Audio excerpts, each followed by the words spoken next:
This podcast is a presentation of Chapel Valley, a community church. More information from Chapel Valley can be found at www.chapelvalley.org.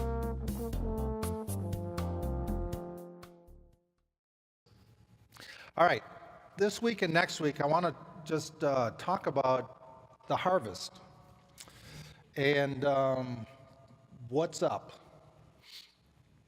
And it's harvest time out there right now, right? Have you driven past some cornfields and you see some of the corn's in, maybe all the corn, half the corn? It's one of those amazing times that we're in. And let me read a few verses of scripture. I couldn't get my computer or my printer to print this morning, so I don't have any notes to pass out. But I'm going to read a few scriptures, and starting in Matthew 13. So if you want to take notes, you can jot these down. I'm just going to go through them real quick. Matthew 13, verses 39 through 40.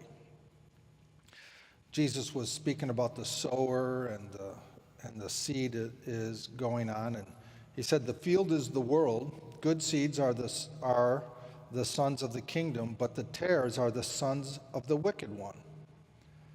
The enemy who sowed them is the devil. Here's what I want you to hear. The harvest is the end of the age, and the reapers are the angels. Therefore, as the tares are gathered and burned in the fire, so it will be at the end of the age. So the Lord referred to that there is a harvest that will be at the end of the age. And it'll be a significant harvest. And it'll be a harvest when both wheat, good seed, and tares, bad seed, will come into maturity, and at the end they'll be harvested, and the angels will make a distinction between the two and throw the tares into the fire and gather the wheat into God's barn, so to speak. Then, verse 49 of the same chapter, again, Jesus speaking of a drag net that would be cast into the sea and would gather all sorts of kinds of fish and stuff. And he said, so it will be at the end of the age, the angels will come forth and separate the wicked from among the just. So we have another example of Jesus saying the end of the age will be like a dragnet that's thrown out and it will just catch fish. But not all fish will be good for eating. So he's saying the angels will separate the bad fish from the good fish. So the idea is harvest time, you harvest good and bad. That's just the sense of what Jesus is saying. Things get ripe, and then we'll be harvesting both. Then in Matthew chapter 24, these are all Matthew scriptures, verse 3, says, now as he sat on the Mount of Olives, the disciples came to him privately saying, tell us, when will these things be, and what will be the sign of your coming at the end of the age? And then Jesus goes through a whole list of things to look for during the end of the age. I invite you to read Matthew 24 while you're watching your news and realize we're probably in the end of the age. And then verse 28, verse 20, he says, well, I'll start 19. Go therefore and make disciples of all the nations, baptizing them in the name of the Father and the Son and the Holy Spirit, teaching them to observe all things that I have commanded you. And lo, I am with you always, even to the end of the age. So in those verses I just put together, we hear that Jesus says at the end of the age is a great harvest. And in that harvest, there will be both good and bad. There'll be sons and daughters of God, as well as sons and daughters of wickedness that'll be in this harvest. Everything's coming to maturity. And then he gave several examples and talked about how the angels will be involved in this great harvest.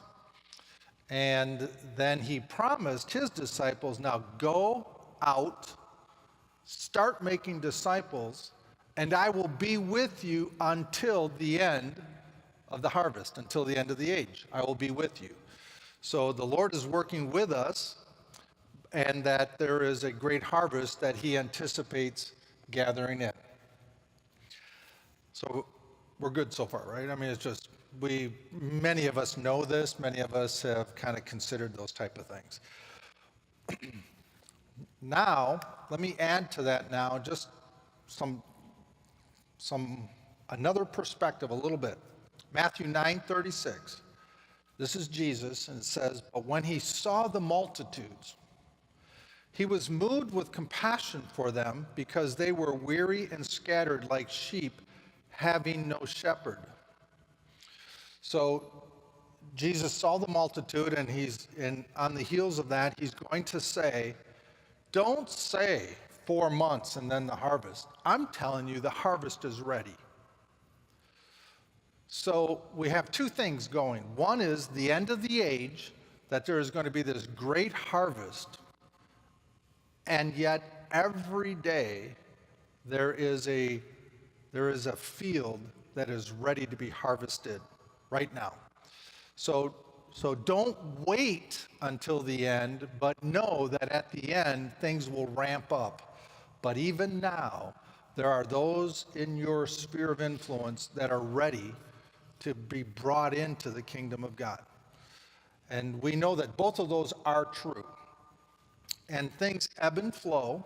There really is a natural cycle to things taking place. For instance, when I came to the Lord in 1979, I don't even want a show of hands of who wasn't born then. This actually happened to me. A kid in Sunday school asked me once if I knew Moses. You know, you hear about that. And I'm like, that really happened to me. Did you know Moses?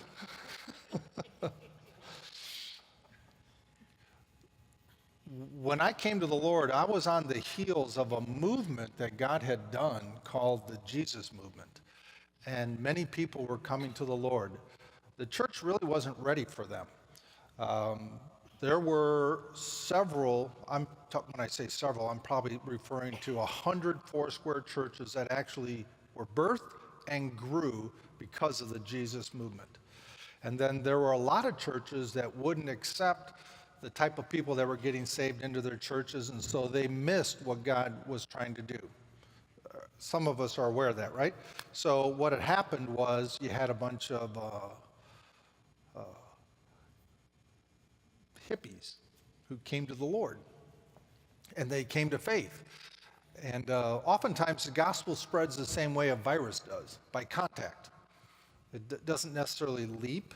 It's if you're infected and you get near somebody, they get infected, and on it goes.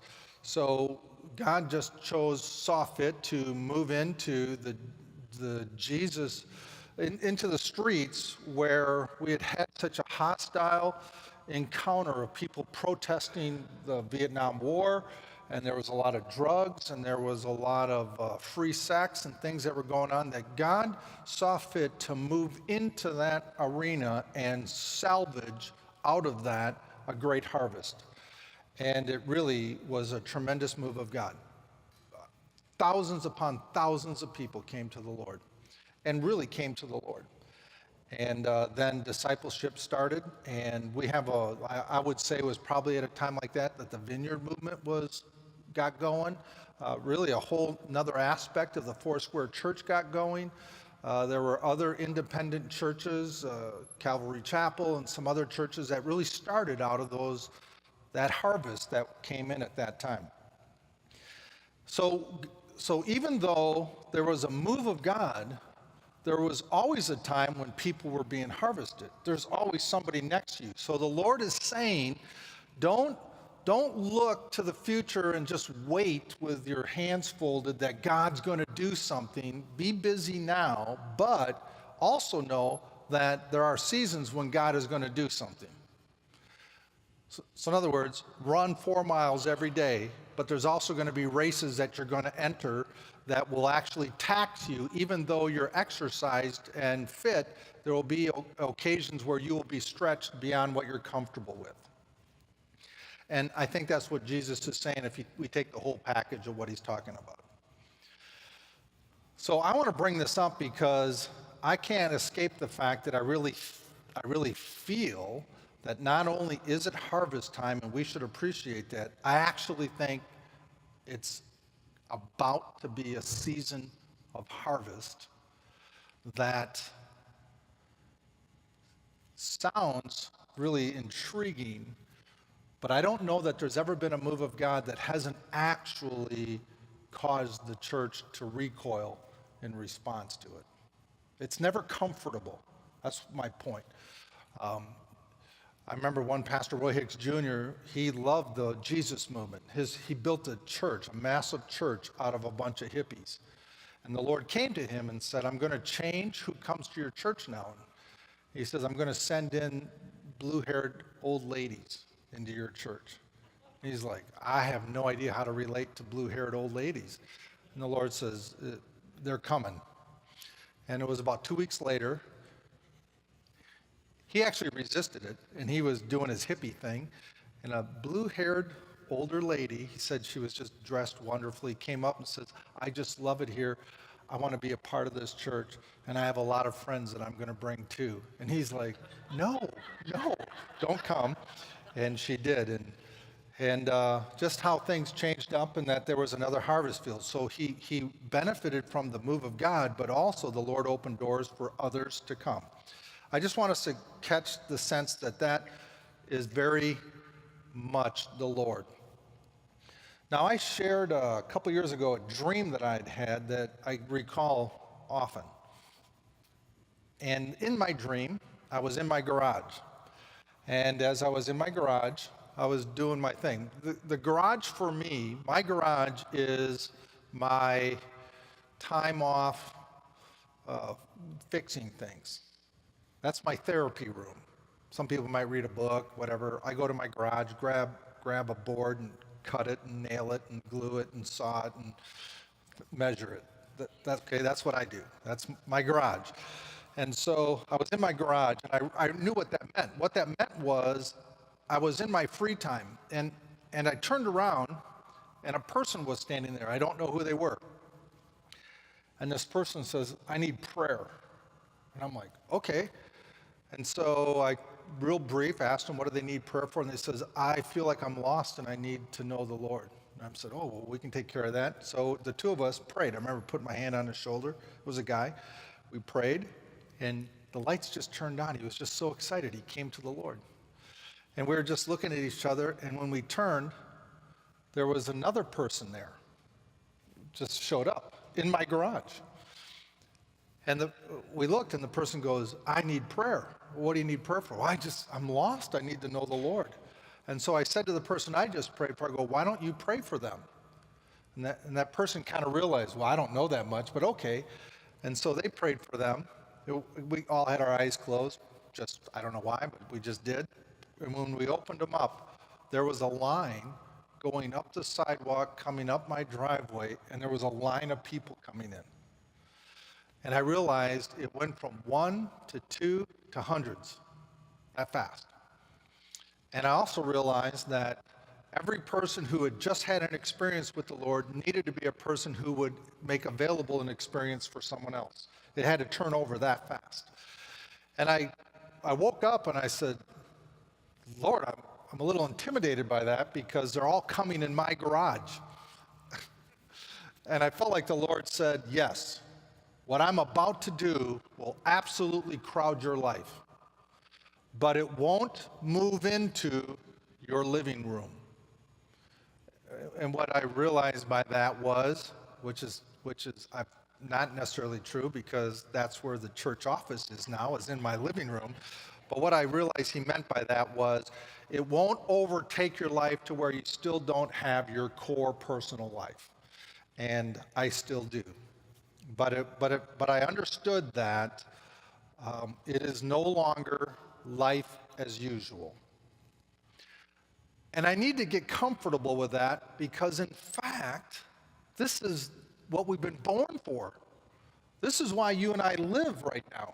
We live right now to be a part of the end of the age. And that even though I have ideas of, I want to live this way, or and I want to have that, and I want to have this going on. The truth is that I have been born for such a time as this, and that time is, not only am I a part of the harvest that, because of the influence I have with people around me, there is a move of God coming like a wave that I need to design my life in preparation for. Do you believe that? Maybe you haven't heard much about it, and it's possible. And if you haven't, I'm just telling you, that's what's coming. I don't think it's a coincidence or an accident that we're in a room like this. It's cavernous. But you know what? If you had, it'd be nothing to have hundreds of people show up and this room not be big enough. I feel like the Lord is saying, I want you to envision a bigger container and I'm still going to fill it. It's still not going to be big enough for you. And even though we got echoes and stuff and we feel like, in fact, I think there's studies where if you take children and put them in a room like this, they don't like that. It's too big for them. They want to, and then oftentimes, if you have a, let's say a field, and you put a bunch of kids together, it's very likely that many of them will just huddle together.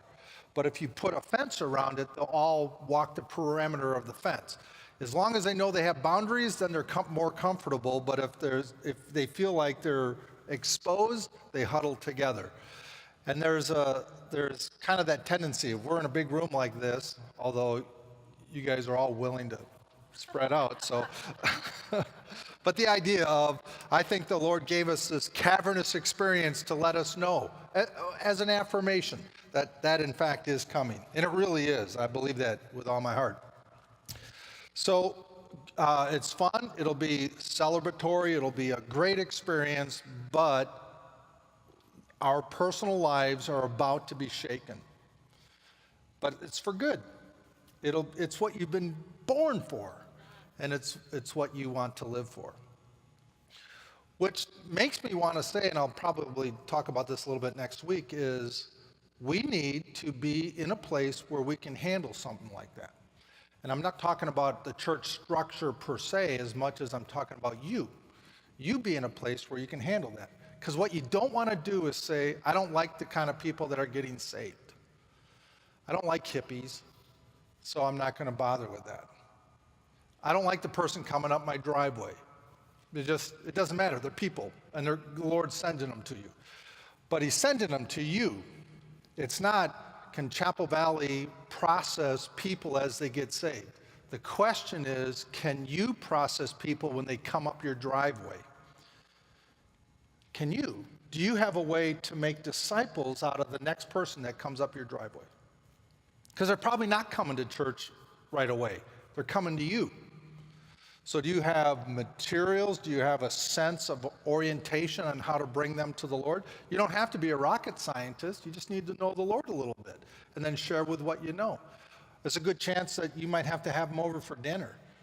That if they find their next best friend in you, they're going to be around a lot. And then they'll have friends who are going to come too. And the next thing you know, you got a line coming up to your garage, to your driveway, to your patio, to whatever it is you do. And not only are we asked to go out and get the harvest, but there are seasons of times when the harvest will overtake you. And that's the time we're in.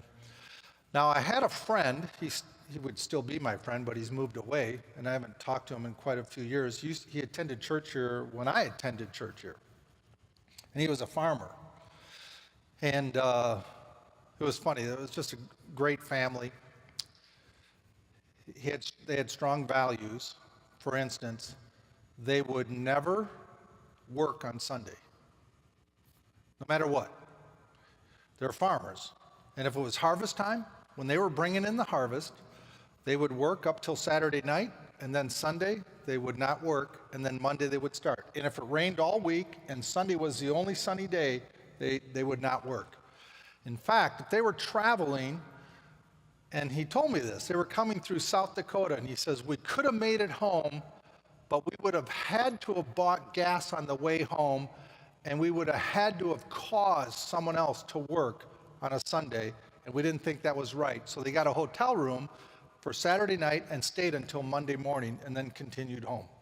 That was a very strong value of theirs. Not only do we not work on Sunday, we don't cause people to work on Sunday. We want to rest. And he says, I rest my machinery, I rest my animals, we rest everything on Sunday. And so he said that we have a lot less machine failure than all my neighbors do because we rest our machines once a week. And I couldn't argue with that.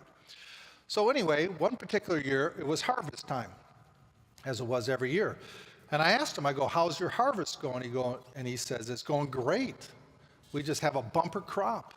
He goes, in fact, it's embarrassing how much corn per acre we're getting this year. Embarrassing meaning it's just way beyond what we planned. It's just super abundant. And so he brought in his corn.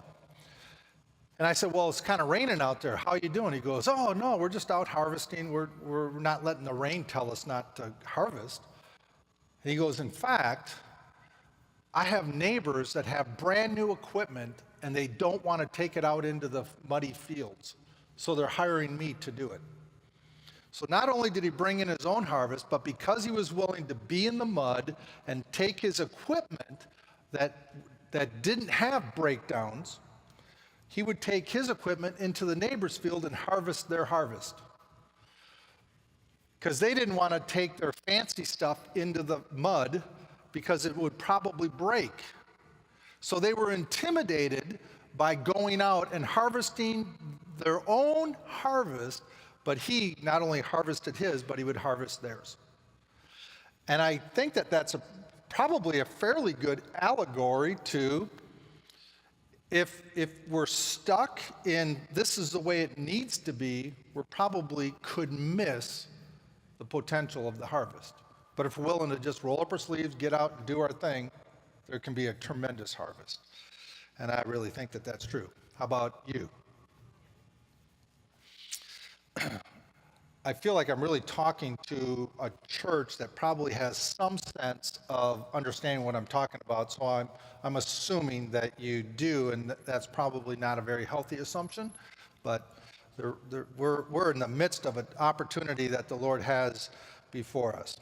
Okay, so let me read through some verses. I'll just touch on these notes, and then I'll let you pray about it. And really, what my point today is that we would have that this would cause us to pray, that we need wisdom. Lord, how would we prepare ourselves and position ourselves for where we are and what's about to happen? You know, right now, and I meant to really begin with this, but in Syria and Iraq, for instance, we have brothers and sisters in the Lord, brothers and sisters who are being persecuted, killed. We oftentimes think as soon as times get tough, there's a great harvest. And there oftentimes is, but at great cost. And I think the Lord was saying, if you will take advantage of when it's good and still harvest, that'll be a good thing. But when it's bad, still harvest. It's still harvest time. We have brothers and sisters right now who, little girls having their heads cut off for their faith. Little girls, daughters of people, boys being killed, old men and old women, young men and young women being killed, having their heads cut off, being videotaped and being put online. That's going on in volumes. Sowing their lives for the cause of Christ, giving their ultimate, their all to advance the gospel. Unwilling to deny the faith in that situation. There's something that we think, well, as soon as persecution hits, then God will have a great harvest. I'm telling you, persecution is not fun, and yes, God will have a great harvest. But we shouldn't wait for that. We should be hungering to do the best. It would be a lot better for us to win someone to the faith before they become a tormentor of the faith. That would be a better strategy, I think. And maybe when we close, we'll pray for our brothers and sisters all over the world Christianity is growing very rapidly. It really is the fastest growing faith in the world. It's growing much faster than Islam. Always has. And Islam isn't even a growing faith. It's people are just being overcome by it. It's not a matter of faith. It's a matter of survival for many people. But Christianity, people making the choice to follow the Lord, is growing rapidly, but not nearly as rapid as it will. And you've been on a beach where you've stood and the waves go out and then they come up to your feet, and then the waves go out and they come up to your feet, and every now and then there's a wave that goes way past you, right? And all of a sudden you're like, whoa, that was a unique wave, and then out it will go. Those are harvest times, but every once in a while, when the tide changes and things line up right, there is that momentum where the wave goes way out and then it comes way in. And what you don't want to do is chase the wave out. And you see little kids do that. They'll run out, and all of a sudden they're turning around and they're running back as fast as they can, and they get overcome by the wave. I think that's what's coming. And that we should prepare our hearts for this. I felt like when we were worshiping, the Lord said, you're ready. You're ready. Not as ready as you want to be, but you're ready. And then I had a picture when I was taking flying lessons, and it's typical for a student pilot to do his first solo. That means the instructor gets out of the plane and says, take off, fly around, and land the plane by yourself. That's usually at about the 10-hour mark. Well, I was about 5.5 hours in to my training, and my instructor said, hey, this is a big day for you. And I'm like, it is? He goes, yep. And he gets out of the plane. He says, go around and land the plane. And I'm like, seriously, I have not been paying attention. I don't know how to do this. And he just gets out. And so I'm like, well, taking off is easy. You just hit the gas and you go. Flew around, and I'm coming down for my first landing, and I'm thinking, oh, I wasn't paying attention. How do you do this? I'm doing, okay, turn on the carb heat, put the flaps on, pull the gas back, and, you come in floating, and then it's all a matter of timing because you don't have brakes, right? So you're coming down, and anyway, I did it. Not wonderfully, but I did it, landed it, and he's like, hey, that was good. Go do it again. And I'm like, okay, well, about the third time I had it figured out. What I feel like the Lord, I would never have picked the time for my first solo. My instructor did. I would never have thought I was ready for this. He said, you're going to do this. We will never think we're ready for what the Lord wants to do. We'll just never be ready. We'll never know enough. We'll never have the right equipment. We'll never have the right space. We'll never be ready. But we're ready enough for him to pick it. And I'm telling you, he's picking it. And he's saying, you're ready. You're enough ready. And that's where we're at. Okay? So we need to ask the Lord, give us wisdom on how to do this. And let me just run through the remainder of my notes. John 4:35. Do not say there are still 4 months, then comes the harvest. Behold, I say to you, lift up your eyes and look at the fields, for they are already white for harvest. Again, the Lord telling us that it's always harvest time, but I also believe there's coming an ebb and a flow, and a flow forward into the harvest. We would see, and so my prayer requests are that we would see lost people through the eyes of Jesus. This is important. We should not lose the fundamentals that keep us healthy. So I felt like even though that line was coming up my driveway, if it was time for me to have rest in the Lord, I was going to close the garage door. I am not the Savior of the world. He is. I need to keep the disciplines in place where I know how to have a healthy walk with him. So we were doing it was training on how to build team members and funding your missionary endeavors. So it was a Foursquare Missions thing that was going on, and I was a part of it. And as we were sitting at the table and praying, I had this very vivid vision. And in my vision was the Lord came up to me. And I remember looking at him. And I looked in his eyes, and when I looked in his eyes, I saw with perfect clarity the harvest, people, souls of all ethnicity and the genders and everything and ages. They were all in there. And even now I can remember there was like a woman that had like a robe with many colors on it, and I just kind of think she was from India. And then there were some African people in there and some white people and children and stuff. And I could see them all in his eyes with absolute clarity. And I realized I'm seeing a reflection. So I turned around and looked, and I saw the people of the harvest, but they were all blurry. I remember thinking, wow, I'm looking straight at him, but I really can't see them. And when I looked back in his eyes, I saw him with perfect clarity.